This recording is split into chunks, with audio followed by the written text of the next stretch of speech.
ሰራት ከብዙ ጊዜ በኋላ በመጨረሻም የገዛ ወንድሙ ጂያን የካደር አባት እንደሆነ አረጋግጧል። ያረጋገጠችለት በራክ ናት። በራክ እዚህ ጋር ሀገር አማን ነው ብላ ተቀምጣለች። ጂያን ቢሆን ምንም ያወቀው ነገር የለም። ነጃቲም ቢሆን ሰራት ትንሽ ብቻ ሊፈልግ ነበር ፍንጭ የሰጠው። ሰራት ግን ባንዴ ነበረ ሁሉን ነገር እየደረሰበት። ሰራት ኋላ ሁሉ ነገሮችን በመጨረሻም አጠናቋል። አሁን የሚቀረው ሁሉን ነገር መጋፈጥ ብቻ ነው። ዘይነብ በመጨረሻም ጣልቃ ገብታለች። በተለይ ደግሞ እሱ የሆነ ጥፋት እንዳያጠፋ ፈርቶ ለራሱ ለፍቅሩ ሽጉጡን ሰጥቷታል። እኔ ያስባለሁ ስላንቺ ብሎ በመጨረሻም የሚጎዳውን ነገር እንዳያረግፍ በመፍራት ከዛም በኋላ አሁን እያለቀሰ ነበር መንገድ ላይ ሆኖ ደግሞ ጂያንን ጠርቶታል። የጂያንን ስልክ ስለወሰደው ና እኔ ጋር ያለው ሰጣለሁ እንገናኝ ብሎት ደውሎለታል። ጂያን እርሱ እየመጣ ነበር ያለው። በሌላ በኩል ሙስጠፋና አዝራ ሌላ ታሪክ ውስጥ ገብተዋል። ሙስጠፋና አዝራ የሚያስቡት ስለማምለጥና ማምለጥ ብቻ ነው። ሁለቱም እጅ ለእጅ ተያይዘው አሁን የባስ ትኬት ቆርጠዋል። ባሱን ለመሳፈር እየሄዱ ነበረ። ድንገት የሆነ ኬክ ምናምን የሚሸጥበት ቤት ጋር ያለፉ እስኪ ጣፋጭ ነገር እንግዛ እየተባሉ ነበር። እሺ አለችው። እጅ ልጅ እንደተያያዙ ናቸው። ደስ ብሎታል፣ እሷም ደስ ብሎታል። ከዛም በኋላ በድንገት ተደወለለት። ደዋ ኢብሩ ናት። ኢብሩ እህቴ ምን ነው ገና ባስ ላይ ሳልሳፈር ናፈቁሽ እንዴ ብሎ ጠየቃት።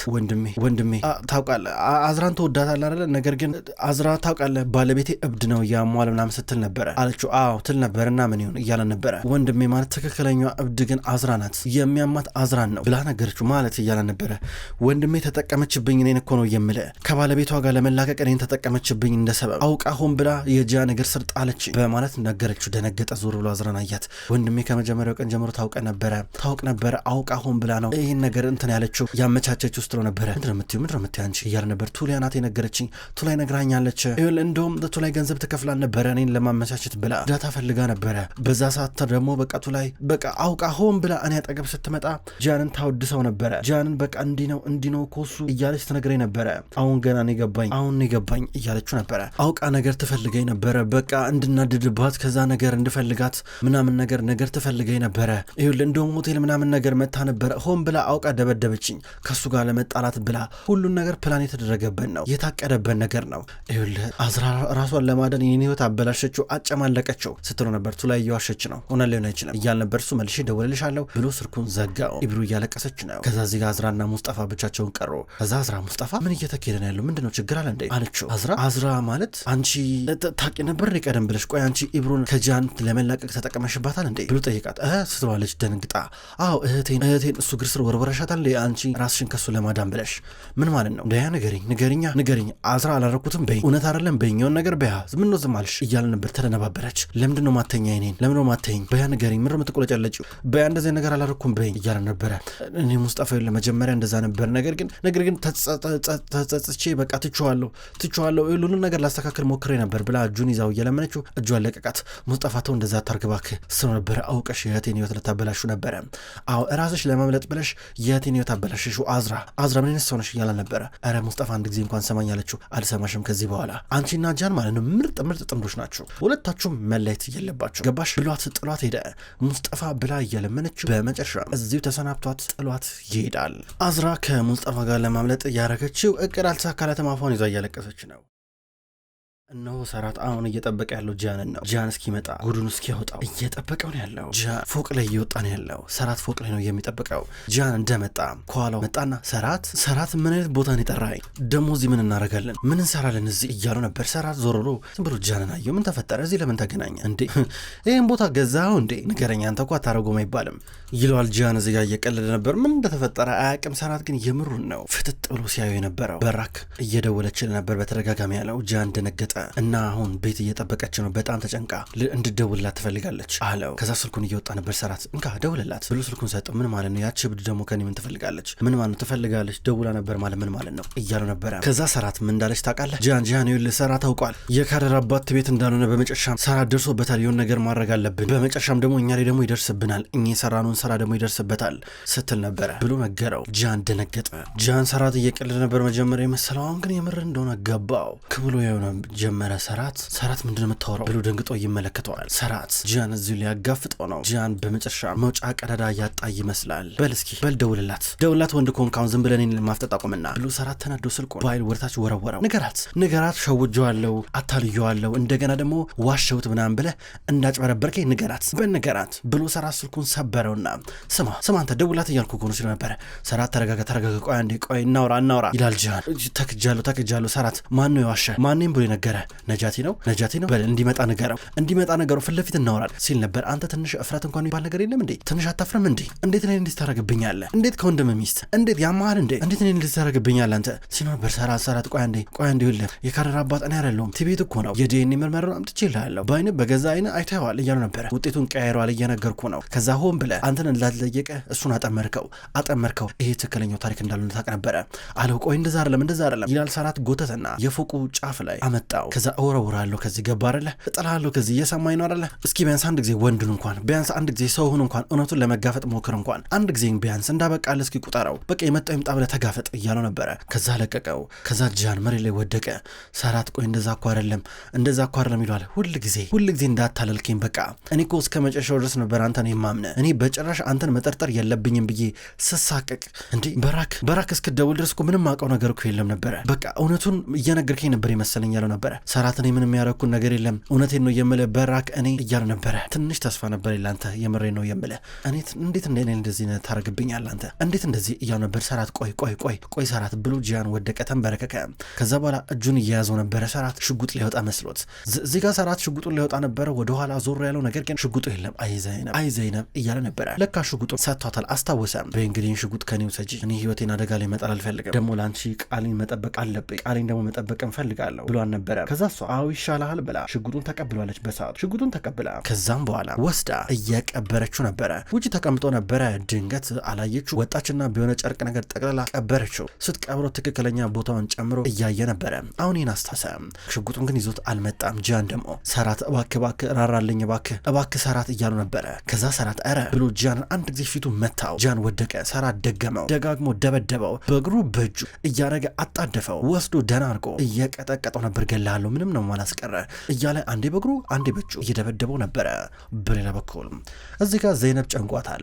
ዘይነብ ቤት ውስጥ ናት። ሰራት እሷን አላገኛትም እስካሁን ድረስ የት ሄዶ ነው ብላ ጨንቋታል፣ ጨነቃት። ምናልባት ሽጉጡን የደበኩበትን ቦታ አየው እንዴ ብላ ራሷን ጠየቀች። ከዛ ቶሎ ብላ በፍጥነት ከቤት ወጣች። ከዛ በኋላ ቆፈረች ቦታውን። ፈጣሪ ወይኔ ሽጉጡ እንዳላገኘው ተስፋ አደርጋለሁ ብላ የቆፈረች በመጨረሻም ሽጉጡ አገኘችው። ስታገኘው በጣም ነበር የተደሰተችው። ወይ ፈጣሪ ወይ ያገኘው መስሎኝ ፈርቼ ነበረ ትላለች። መልሳ ቆፍራ ደበቀችው። ሰራት ጂያን እየደበደበው ነው። አንተ ማን ስለሆንክ ነው እያለ ይደበደበዋል። እኔ ታውቃለሁ ነገር ለዘይነብ ብዬ ነው። ዘይነብን ባላፈቅር ኖሮ ዘይነብ ሀሳቤን ባታስቀየረኝ ኖሮ እገል ነበር ግንባረን ብዬ ብሎንም በእርግጫ እየደበደበው ነበረ። ድብድቦት አሁንም ሰራት ማማረር ጀመረ። አልበቃው። ጂያን ባንድ በኩል በደረቱ እየተሳበ እንደባ ሰራት እባክህ ብሎ እግሩን ያዘው። እግሩን አቀፈው። አንድ እግሩን አቀፈውና ሰራት እባክህ ይቅር በለኝ እያለ እየለመነው ነበረ። ከዚህ በኋላ አንተ ለኔ ወንድሜ አይደለም። ከዚህ በኋላ አንተ ለኔ ምንም አይደለም። ገባ ጠላቴ እንኳን መሆን አትችልም። ገባ ላይ አልፈልግም። ድምጽ ልሰማ አልፈልግም። በቃ አስጠልተኛል፣ ትቀፈኛለህ። ሰማኝ አይደለ? ከዚህ በኋላ እንዳላየ ጥፋ እያለው ነበረ። ከዛ በኋላ ስማ ለራስ ቅንጣት ታክል እንኳን ክብር ካለ ከዚህ ጥፋ ብሎት ነበረ። ዞር ብሎት ሄደው። ይህን ጊዜ ጂያን ተንበርክኮ ቀረ። ከዛ በኋላ ከፎቁ ላይ ራሱን ለመጣል ያሰበ ይመስላል። ምክንያቱም ሰራት የተናገረው ነገር የከበደው ይመስላል። ሰራት ከፎቁ ላይ ወረደ በደረጃው። ከዛ ጂያን ብዙ አሰበ። ሰራት የነገረውን ነገር እያሰበ ነው። ሰራት ወደ መኪናው ሊገባ ነበረ። ጂያን የፎቁ ጫፍ ላይ ወጣ። ከዛም በቀጥታ ዘለለ። ሲዘል ከታች አሸዋ ነገር እያገኘው ነበረ፣ የተከመረ አሸዋ። ነገር ግን በኃይል የመታው ይመስላል። ወደቀ። ጸጥ ነበር ያለው። ሰራቴና ምንም አልመሰለውም። ነገር ግን እያለቀሰ ነው። መኪና ውስጥ ገባ። ላጥ ብሎ ይሄዳል። አምቡላንስ ሊጠራለት እንኳን አልፈለገም። ጂያን እዚህ ጋር በአፉ ደም ወጥቶ ጸጥ ነበር ያለው። ሁለት ወንዶች መጥተው አምቡላንስ እያሉ ነበር። ተሰበሰቡ። አራት ሆኑ ወንዶቹ፣ አምስትም ሆኑ። ከዛ ተሰብስበው ሊወስዱት ናቸው። በሌላ በኩል ሰራት መኪና ውስጥ ነው ያለው። ድንገት ዘይነብ ደወለችለት። ስደውልለት ለማንሳት ሁሉ ከበደው። እያለቀሰ ነበረ። አሁንም ስልኩ ይጠራል። ከዛ እያነሳው ነበረ። ሲያነሳው ሄለው ሰራት የት ነው ያለው? የት ነህ አለችው። ሄለው ዘይነብ እያለ ነበር። ሰራት የት ሆነ ነው አለችው። አለው ዘይነብ አለው እያለ ነበረ። ለምንድን ነው ታዲያ ስደውልልህ የማታነሳው? እንዴ እኮ አስጨንቀኝ እኮ ነው። የት ነው ያለው? የት እንዳለ ንገረኝ ብላ ጠየቀችው። ከዛ ሰራት ማልቀስ ጀመረ። እንዲህ ነው ብሎ ሊነግራታልና ወደ በራክ ጋር እየሄድኩ ነው አላት። እንዴ ወደ በራክ ስንቴ ነው የምትሄደው? ቅድም ከቤቷ እየወጣኝ ነው አላልገኝም እንዴ? ታዲያ እንዲህ ስንት ሰዓት አለፈ? ሰራት ድምጽ እኮ ሲጠፋ ጨነቀኝ እኮ አልነግረኝም እንደተፈጠረ አለችው። ከዛ እሱም እያለቀሰ ነበር፣ ለመናገር ፈራ። ከዛ በኋላ ፍቅረኛዋን አገኘኝ ብሎ ነገራት። ምን የበራክን ፍቅረኛ አለችው። አዎ ይላታል። ኧረ እና ምን አረክ ሰራት? ምን እንዳረክ ብቻ ነገረኝ አለችው። ምንም አታስቢ፣ ምንም አላረኩም፣ ምንም ያረኩ ነገር የለም፣ ቃሌን ጠብቄያለሁ። በቃ ከዚህ በኋላ ጥያቄ ጠይቂኝ፣ በኋላ ስመጣ እናወራለን ብሎ ስልኩን ዘጋው። ደነገጠች። ምን አድርገውን ብላ እያሰበች ነው። በእርግጠኝነት ሄዶ በራጋዊ ነገር ሊያደርግ እንደሚችል እያሰበች ነው። ከዛም በኋላ አስታወሰች። ከዚህ ቀደም ኢብሮ ምናልባት የዲኤንኤ ምርመራው የሰራት ወንድምም ያደርግ አጠገብ ካለ ሰው ነው የሚሆነው እንደዚህ ነገር ብላታለች። ጂያንም መመርመር ስትላን ነበር ያኔ በሰዓቱ ጂያን አታቆም ነበረ። ከዛም በኋላ ያኔ ጂያን ቶሎ ነበር የተቃወመው። በሌላ በኩል ሴቪ ወደ ጂያን ደወለች። ጂያን ሆቴል ነበረ። ጂያን ስልኩን አነሳ። ሄሎ ጂያን፣ እኔ ነኝ እናትህ ነኝ አለችው። እማዬ በማን ስልክ ነው የምትደውይልኝ? ለምሮ በራስ ስልክ ማትደውይው? ገረመኝ እኮ እያለ ነበረ። ከዛም በኋላ አንተን ይሄ ሰራተኛ ስልክ ነው ይኸውልህ፣ ጂያን ቅድም ስልኬን ወስዶት ነበር ሰራትን ሊያገኘው ብሎ አልደወለልህም እንዴ? አሁን ስልኩን ስደውልለት አልሰራም አለኝ። ሰራት አድራሻ ልኮለን ነበረ እና የት እንደሄዱ ተያይዘው አላውቅም። እስኪ እባክህ የት እንዳሉ ንገረኝ፣ ምናልባት ሰራት ያለበትን ቦታ የምታኮነ አለችው። እሺ እማዬ፣ ምናልባት ስራ ላይ ሆኖ ይሆናል፣ ስብሰባ ላይ ሆኖ ይሆናል። በቃ ሰራት ጋር ደውላለሁ እነግርሻለሁ አላት። ሰራት ስልኬን አያነሳ። ምን ሆነ ሰራት ራሱ እንዴ? ስልኬን አያቆም እንዴ? ምን ማለት ነው? ምናልባት ሆቴል ከደረሱ ንገረኝ አለችው። ችግር የለም ማንም ግን እስካሁን የደረሰ የለም አላት። አዝራም ቤት የለችም፣ እኔ ብቻዬን ነኝ። ግራ ገባኝ እኮ ምን እየሆነ ነው ያለው ጂያን አለችው። ከዛ ጂያን እሺ እማዬ ቆይ ላጣራና እነግርሻለሁ አሳውቅሻለሁ እያለ ነበረ። ጠብቃለሁ ብላ ስልኩን ዘጋችው። ጂያን ወዲያ ወደ ጂያን ደወለ። ሲደውል አምቡላንስ ውስጥ ነበር ጂያን የነበረው። የሆነ ነርስ ስልኩን አነሳው። ሄሎ እኔ ጂያን ነኝ፣ የጂያን ወንድሜ ማግኘት ፈልጌ ነበር፣ ስልኩ የሱ አይደለም እንዴ እያለ ነበረ። ወንድምህ አደጋ አጋጥሞታል፣ ከፎቅ ላይ ዘሎ አልወ ምን እያለ ነበረ። ከፎቅ ላይ ዘሎ አሁን ራሱን አያውቅም፣ ወደ ሆስፒታል እየወሰድ ነው ብለው ነገሩት። እንዴ የት ነው ሆስፒታል የምትወስዱት ብሎ ጠየቀ። ሲነግሩት ተጠርፎ እየወጣ ነበር። ፔሊን ምን ተፈጠረ አለችው። ጂያን ከፎቅ ላይ ወደቀ፣ መሄድ አለብኝ፣ በቃ ያለበት ሁኔታ አላውቅም ግን መሄድ አለብኝ አላት። ቆይ አብሬ እመጣለሁ ብላ እሷ ቶሎ ትከተለዋለች። ከዛም በኋላ ጂያን ወደ እናቱ ደወለ። ሄሎ እማዬ እያለ ነበረ። ጂያን ምን ተፈጠረ ብላ እናቱ ስልኩን እያነሳች ነበረ። እማዬ ይኸውልሽ የሆነ ነገር ልነግርሽ ነው ግን እንዳደነግጭ አላት። ምን ተፈጠረ አለችው። ጂያን ከፎቅ ላይ ወድቋል ስትለው ነበረ። ምን ልጄ ምን ሆነ ትለዋለች። እማዬ ተረጋጊ፣ አሁን ሆስፒታል እየሄድን ያለ ነው፣ ያለበት ሁኔታ አላውቅም ይላታል። ወይኔ ፈጣሪ ልጄን አድንልኝ እባክህ ብላ እሷ ታለቅሳለች። እማዬ አታልቅሽ፣ የተጣራ ነገር የለም በቃ ሆስፒታሉ ልክልሻለሁ አላት። እሷም ተጣርፋ አካባቢ ልትወጣ ነው። ኢብሮ በሌላ በኩል ቤት ውስጥ ናት። አልቅሳ ወጥቶላታል። ቁጭ ብላ ነው የምታስበው። እቺ አዝራ ግን የተጫወተችብኝ ትላለች። በተለይ ከዚህ ቀደም ቱሊያ የነገረቻትን ነገር አስታወሰች። ቀደም አግኝታ እንዴት አዝራ ከኢብሩና ጂያን እንዲቀራረቡ ያደረገችውን ጥረት እንዴት ቱሊያ እዚህ ጋር ስታግዝ ነበር ነግራን ነበረ። ድንገት ኢብሩ ስልኳ የጮኸ ነበር። መደውላት አዝራ ናት። ከዛም በኋላ እንደተደወለላት ሄሎ ምን ላርግሽ ትላን ነበረ። በጣም ነው የምታሳፍረው አንቺ እንዴት እንደዚህ ታደርጊያለሽ? ሲጀመር እንዴት እኔና ጂያን አንቺ ከጂያን ለመላቀቅ ብለሽ ነበር እኔን ሁለታችን ያቀራረብሽን? በጣም ተንኮለኛ ነሽ፣ ሴረኛ ነሽ አለቻት። ስሚ በጣም ትገርሚያለሽ ኢብሩ ትገርሚያለሽ። እኔ በመጨረሻም ከሱ ጋር መላቀቅበት የመጨረሻ እድል ነበር፣ አንቺ ግን አበላሽሽ አለቻት። እንዴ አንቺ ምን እብድነሽ? እንዴት እንደዚህ ነገር ይደረጋል እያለቻት ነው።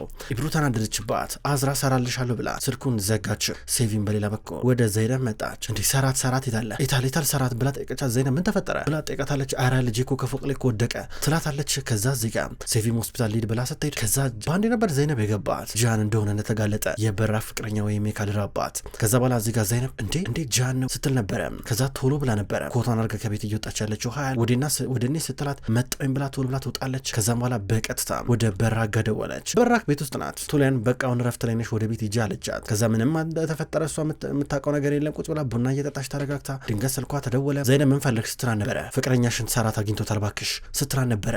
ደነገጠች። በራክ የያዘችውን ብርጭቆ ከእጇ ላይ መለጣትና ተሰበረ። ክብራትና ክብራን እንኳን ወደ ቅመም ስቶሪ የዩቲዩብ ቻናል በሰላም መጣችሁ ውድ ተመልካቾች። በዛሬው ዕለት ወደ እናንተ የታመሙ አበቦች የሚሰኘው ድራማ በዚህ መልኩ ወደ እናንተ አርሻለሁ። ክብራን ተመልካቾች ቅመም ስቶሪ የዩቲዩብ ቻናል ከዚህ በኋላ የታመሙ አበቦች የሚሰኘውን አስገራሚ ደስ የሚል የፍቅር የቱርክ ድራማ ወደ እናንተ ይዞ ይመጣል። ቀኑን ጠብቄ እኔ ወደ እናንተ አርሳለሁ። የታመሙ አበቦች እንዲሁም ሌሎች ተከታታይ ድራማ ክፍሎች በቀጣይ ወደ እናንተ ይደርሳል። በቀጣይ በአዲስ ቪዲዮ እስከምንገናኝ ድረስ በያላችሁበት መልካም ቆይታ ይሆን።